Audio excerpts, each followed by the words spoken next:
1 minute ago. David James breaks silence. Diddy's secret rooms exposed in court. The courtroom was quiet. Not silent, but tense. It was the kind of quiet that had a texture, a shape. Heavy in the corners, stretched across the ceiling, curling around the base of every chair. People don't breathe the same when a storm is about to hit. And in that room, on that day, the air felt like lightning about to break. May 20th, Federal Court, Day 7 of the United States vs. Sean Diddy Combs. The charges were already enough to make headlines tremble: racketeering, sex trafficking, coercion, obstruction of justice. But today there was something more than paperwork and legalese. There was a man, a quiet man, not a celebrity, not a former star, not a disgruntled ex, just a name tucked into footnotes for most of Diddy's career: David James. His title had once been simple assistant, but everyone in power knows your assistant is the one who sees everything. The one who's there when the cameras are off. The one who watches you, not when you're performing, but when you're real. He entered the courtroom without a lawyer beside him. No entourage, no sunglasses. Just a pressed gray jacket, dark slacks, and a calm that made some people uneasy. He raised his right hand, took the oath, sat down at the stand, adjusted the mic, and waited. The prosecutor stood slowly. No theatrics, just words. "Mr. James, can you tell the court how long you worked for Mr. Combs?" James's voice was steady. 12 years. 12 years. "And during that time, did you travel with him often?" "Yes, regularly. Domestic, international. Studio trips, club weekends, private retreats." "Was there anything consistent about how Mr. Combs traveled?" James nodded. "Yes. He never traveled light." A pause. The prosecutor raised an eyebrow.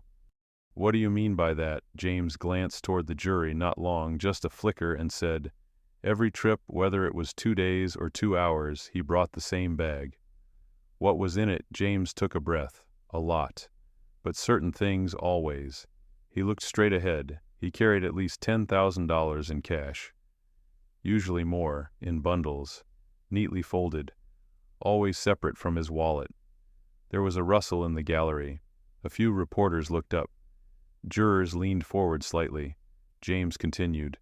"There were pills, dozens, 25 to 30 bottles on average. No names, no prescription labels.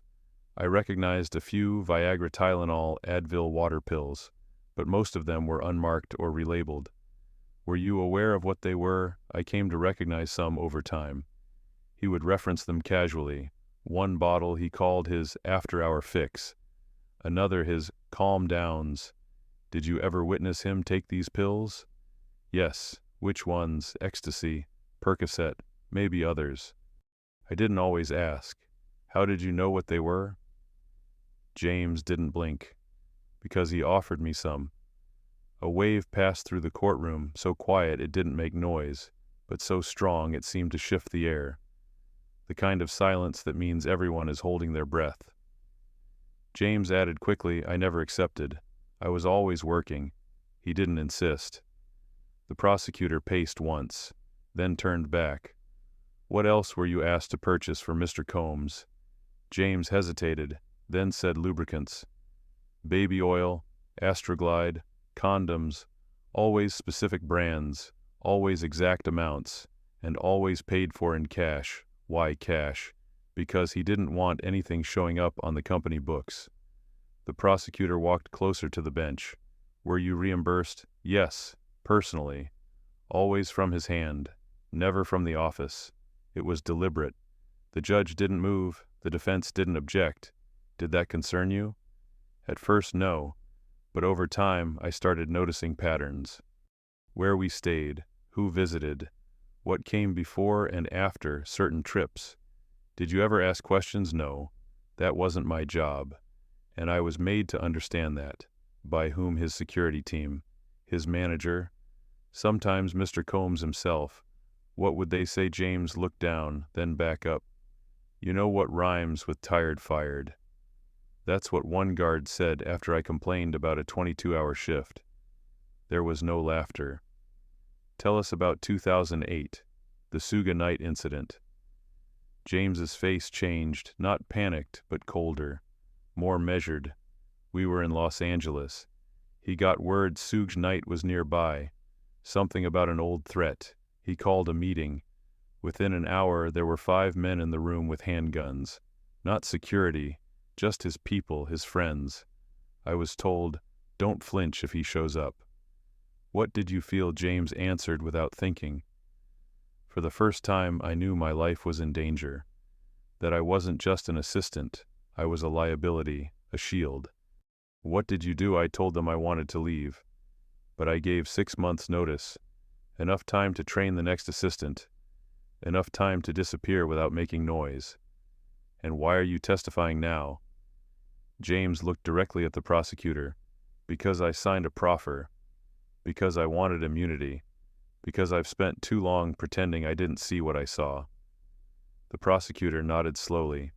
No more questions. The judge announced a recess. But nobody in that room was ready to leave. Because the silence had changed. Not empty, not waiting, heavy. Like truth had finally been let in, and now it refused to leave. The prosecutor moved on. What else did he ask you to bring? Lubricants, condoms, baby oil, Astroglide, always paid in cash, always reimbursed personally, never through the company. Why do you think that is? James didn't answer right away. Then he didn't want a trail. It landed like a punch. Not loud, but undeniable. The prosecutor nodded. Let's go back to 2008. Tell us about the Suge night incident. James took a breath. We were in L.A.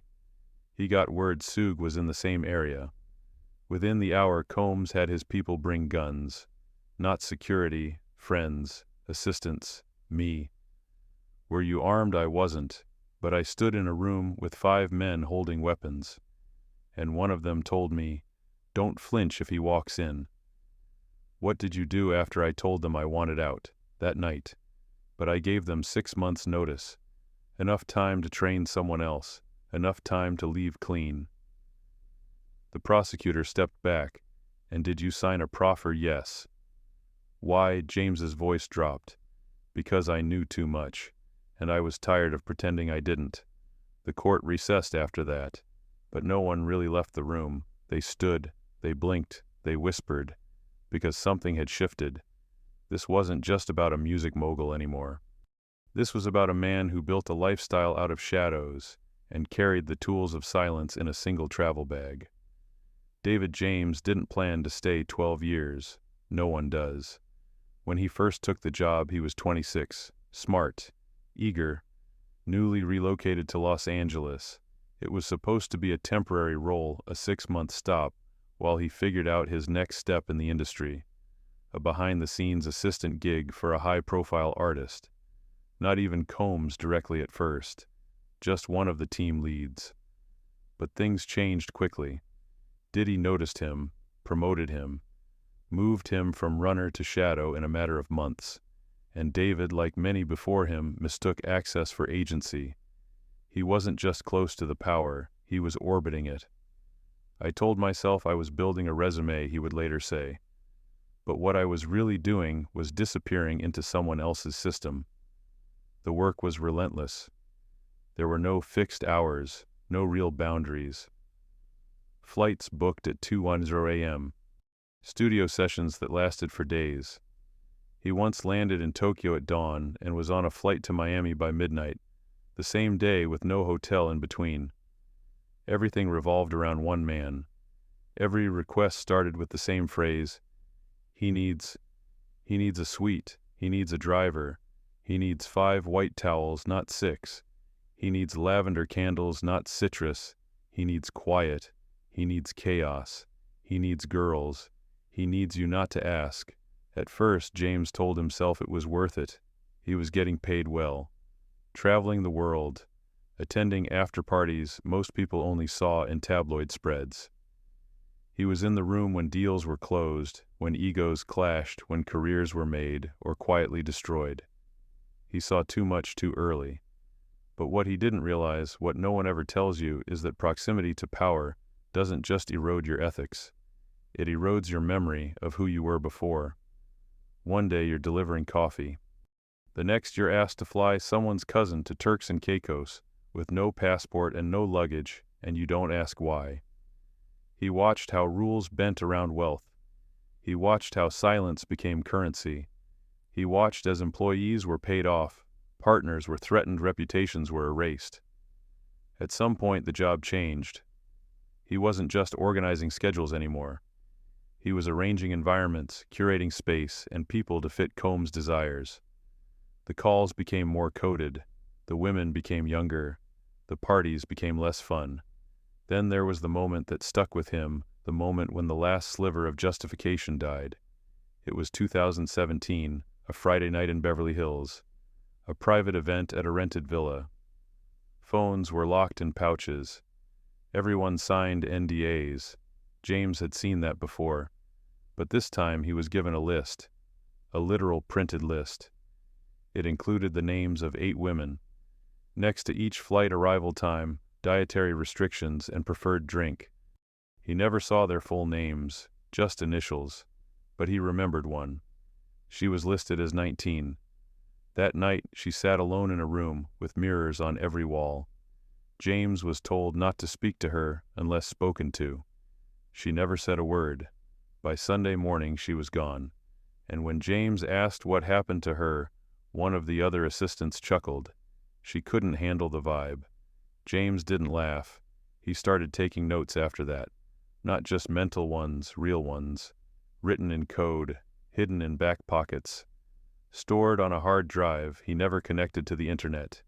He documented flight schedules, odd payments, inconsistencies in invoices. Every time something made him pause, he wrote it down, because he knew. One day it would matter. Still he stayed. He stayed through the threats masked as jokes. He stayed through the nights when security told him you don't sleep until he's asleep, and even then you dream light. He stayed when others were fired without warning for reasons no one dared question. But something shifted in him during the pandemic. When the world stopped, he didn't.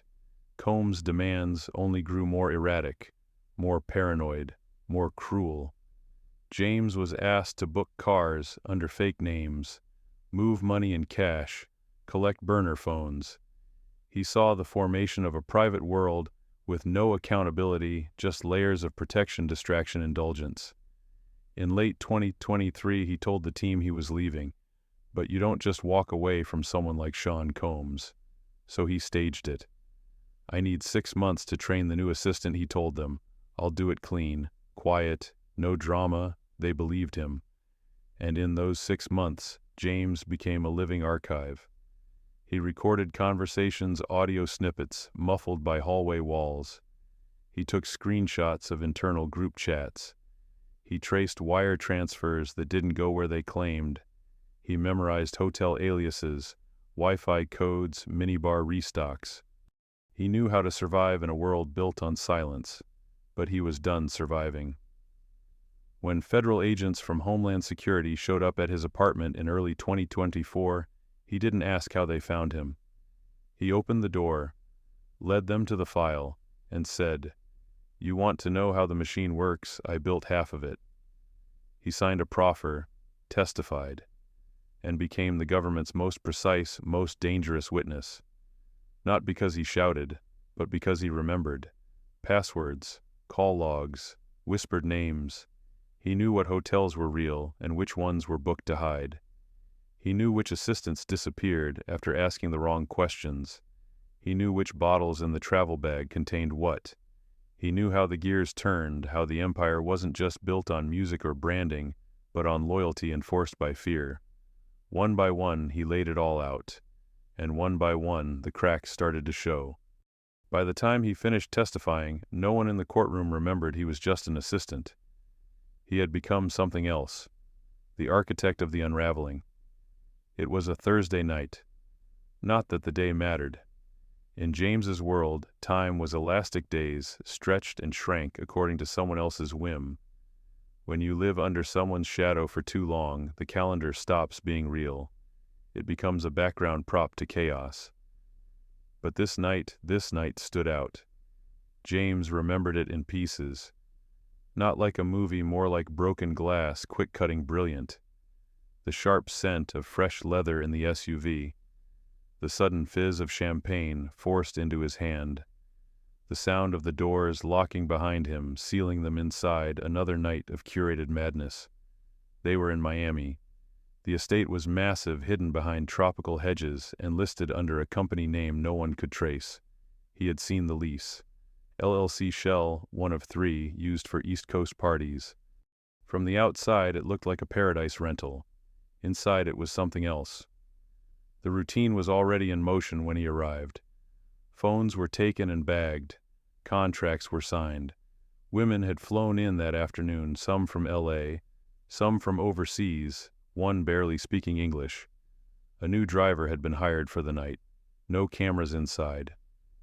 Strictly perimeter surveillance, one of the bodyguards had mumbled, but something about that night was wrong. The energy was sharp. The music was louder than usual, a bass line that pulsed like a warning. The guests, mostly men from the industry and a few minor influencers, looked relaxed, but the women too quiet. James felt it immediately. One girl stood out, young, possibly underage. Her makeup looked professionally done, but rushed. She didn't speak to anyone. Just sat near the pool, staring into the water like it owed her answers. James asked one of the assistants who she was. Atlanta girl, the man replied. Flown in an hour before sunset. That meant no background checks, no paperwork, no record she was ever there. He hated how normal that had become. He also noticed the velvet-curtained room again. Always the same setup, always the same person standing guard. James had never been inside. That wasn't his job, but he knew the code to open it. He had watched enough times. 2 hours later, things went quiet. A ripple through the noise. One of the girls had collapsed right outside the bathroom. James didn't see it happen, but he saw what came after. 2 assistants moved fast. One grabbed towels. Another locked the main hallway doors. Panic wasn't visible, but it was there, buried under the performance of calm. James approached. What happened? She took something, one muttered. She's not responding. He looked around. Did anyone call for help? Diddy said no. Medics, came the reply. Those words stopped him cold. He followed them into a side room. There, lying on the floor against the tile, was the girl from earlier. The one from Atlanta. Her lips were pale, her breathing shallow. Her eyes were open but not seeing. Her fingers twitched slightly, but there was foam on the edge of her mouth. James knelt beside her, checked her pulse. It was slow, weak. We need to get her help, he said firmly. The assistant next to him didn't move. She'll be fine. Just give her water. This isn't dehydration. She's overdosing. James stood up, reached for his phone. That's when the other assistant blocked the door. You call someone, he said, voice low, and you're out. For good. There was no need to yell. The threat was loud enough in the quiet. James looked between them, the unconscious girl, the unblinking assistant, and the curtained room behind him, where music still played at a soft, eerie loop. He didn't call, but he didn't forget. Later that night, when the house had settled into its post-party stillness, he took out his drive. Encrypted, air-gapped, password-protected 3 times over, and he added a new note, Miami, unresponsive, 2:44 a.m. He saved it, buried the entry under 3 folders labeled logistics. The girl was gone the next morning. Not moved, not transferred, just gone. When James asked about her, an assistant shrugged and said she wasn't invited back. That was it. No one else brought her up again. But James couldn't stop thinking about her. Her name, her age, whether she made it back home, whether anyone even noticed she was missing. He didn't sleep for 3 nights. Instead, he began talking to himself quietly in his apartment when no one was listening, practicing what he might say, replaying questions he hadn't yet been asked, imagining someone, anyone, finally demanding the truth. And then in early 2024 they did. 2 agents from Homeland Security. Black suits, tight expressions. They had warrants, photographs, witness statements. They asked for files. James gave them memory. He told them about the room in Miami, about the girls without ID, about the credit card that was charged to wellness retreat services. He told them about the hotel suite in Las Vegas with a secret basement, about the burner phones, about the burner assistants. He didn't flinch. He spoke for hours, and then handed them the drive. What happened after felt like dominoes falling down a steep hill. Subpoenas, bank account freezes, sudden departures, headlines, whispers, leaks, and the court case that followed. Diddy's legal team tried to paint James as bitter, a disgruntled employee, a man with a grudge. But the drive didn't lie. Inside it there was one note from that Miami night. It had 3 names, 3 girls, and one of them would later be known in court filings only as Victim 5. That was the moment the stories connected. One girl, one assistant, one night no one was supposed to remember, but James did, and now the world would too. The collapse didn't happen in an explosion. There was no one headline, no one viral video, no moment the lights shut off and the empire cracked in 2. That's not how these systems fall. They don't break, they decay. It started as a murmur, a lawyer who stopped returning calls, a brand manager who suddenly went on sabbatical, a club promoter who canceled a Diddy-hosted event with no explanation and quietly refunded every ticket. No tweets, no posts, just distance. People started stepping back, not loudly, just enough that they wouldn't be in the photo if it all came crashing down. And inside the courtroom, that distance grew louder than words, because by then the pattern had emerged. David James's testimony had laid the foundation.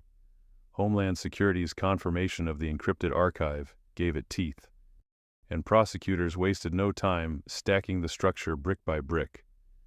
It wasn't just a celebrity scandal anymore. It was a system, a coordinated, deliberate operation of abuse, silence, intimidation, and erasure. Women flown in under aliases, phones locked up, contracts signed in haste or under duress, private guests whose names never made the hotel ledger, shell companies masking transportation costs, rooms designed for optics but wired for control. At first it seemed like scattered fragments, but piece by piece the narrative clarified. Each file, each receipt, each journal entry, each whisper from a witness too scared to go public. By mid-May, a supplemental report was unsealed by the prosecution. In it, 86 receipts pulled from James's encrypted drive, cross-referenced with charges tied to 5 separate shell corporations. The totals weren't staggering, but the timing was.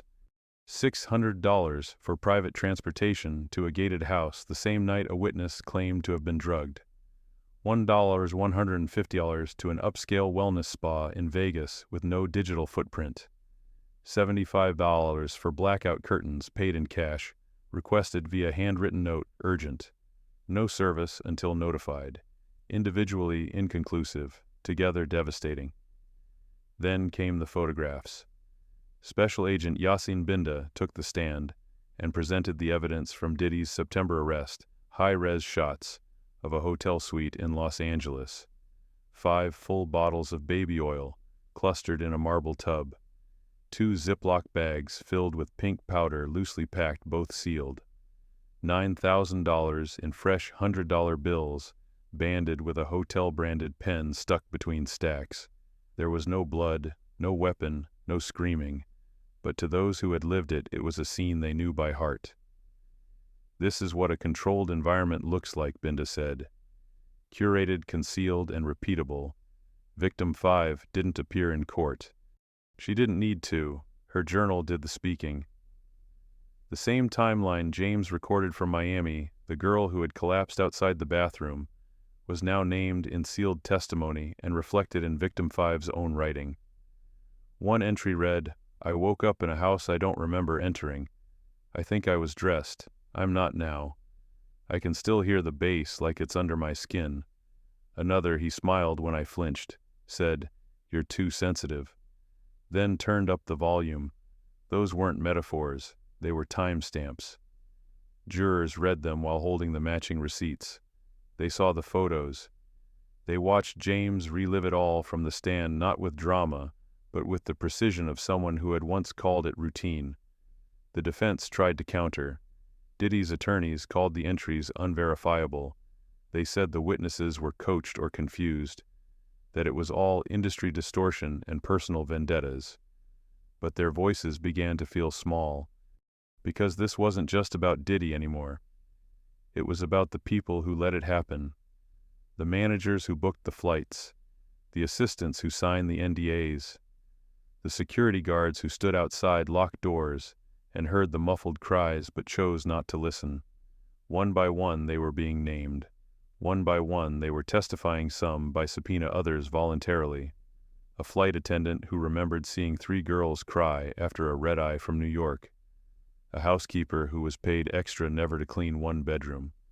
A woman who worked the front gate of a Palm Springs mansion and was told never to look at the guest list, just wave them in. The prosecution leaned in. They didn't shout. They didn't need to. Their opening statement for Phase 2 was just one sentence: "You will hear no screaming in this case, but you will feel it." And they were right, because every detail was a heartbeat, every receipt a breadcrumb, every whispered quote a crack in the armor. And then came the line that would haunt the courtroom. When asked why he stayed, why he helped, why he delivered things he didn't want to deliver, James didn't cry. He looked at the jury and said, "I thought I was helping him live the dream. Turns out I was helping him hide the nightmare." You could hear someone shift in their chair, a pen click, a breath held too long, and in that silence something settled. Not judgment, not revenge, just clarity.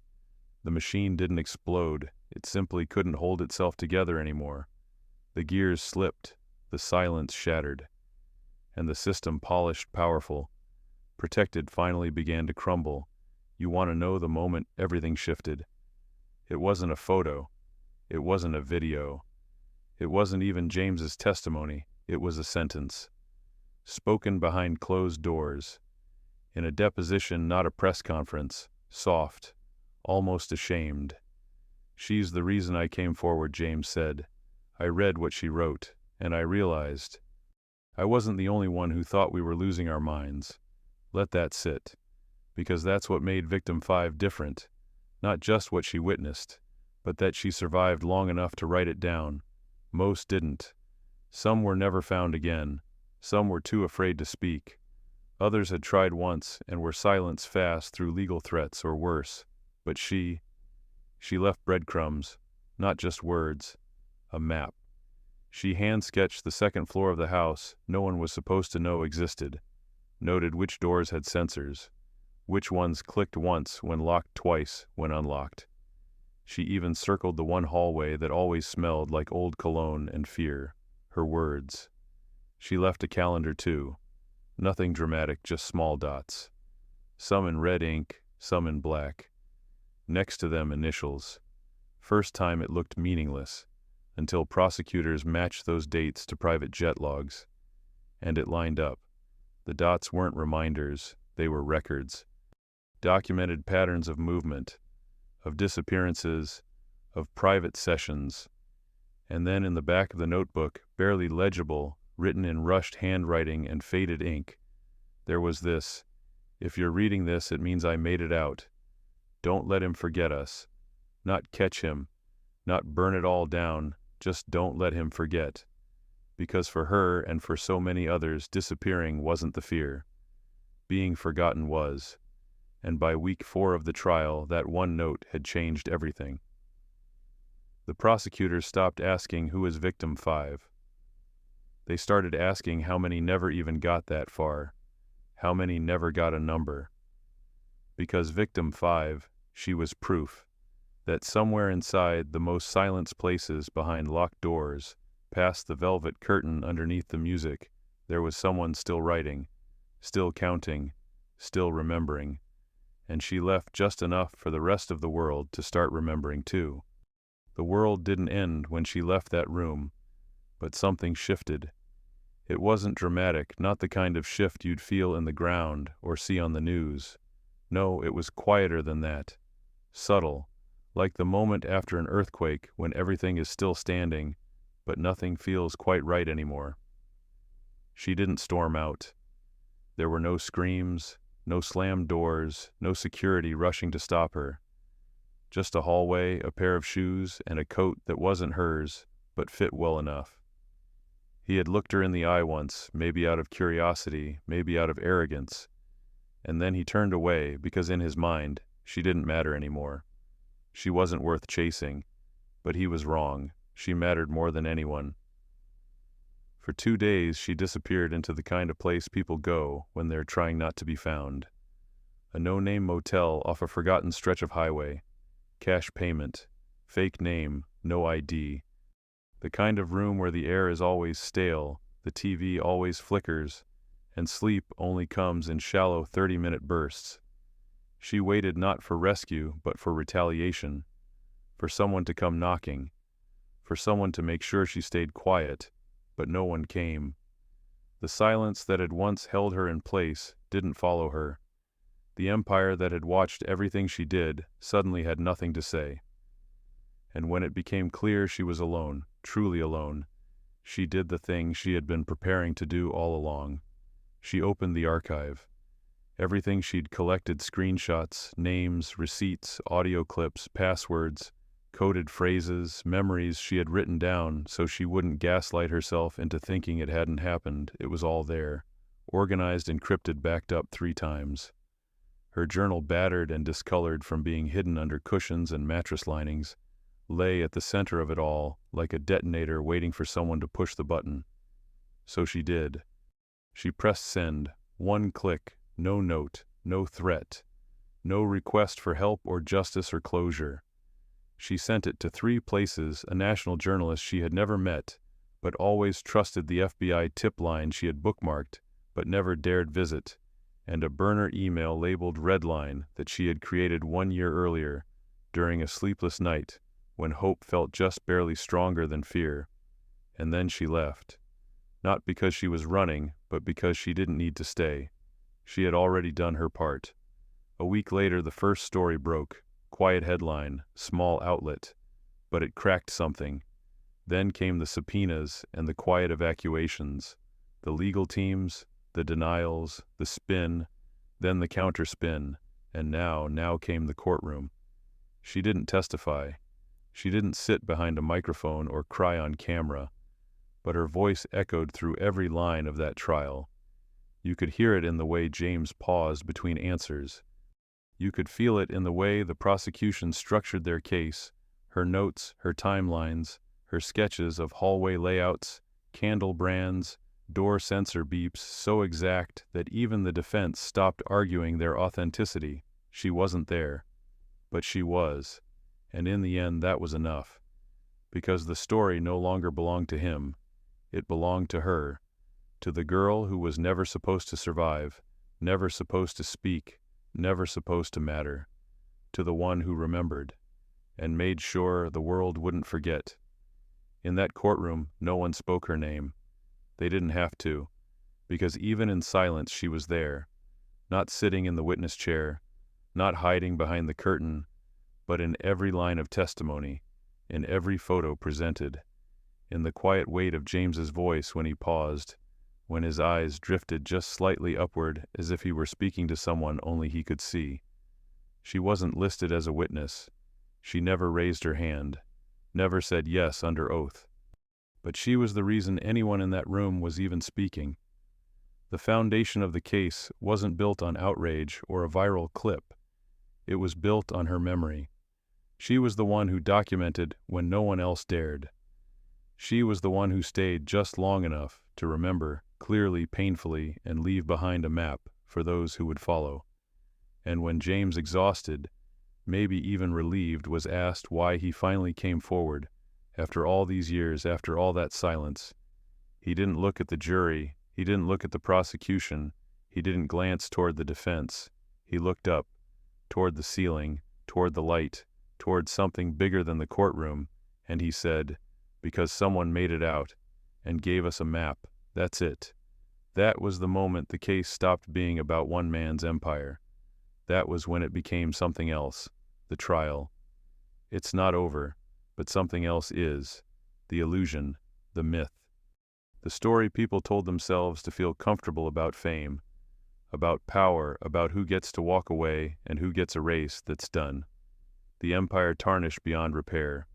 The silence finally broken, and the reckoning, it's not looming anymore. It's here,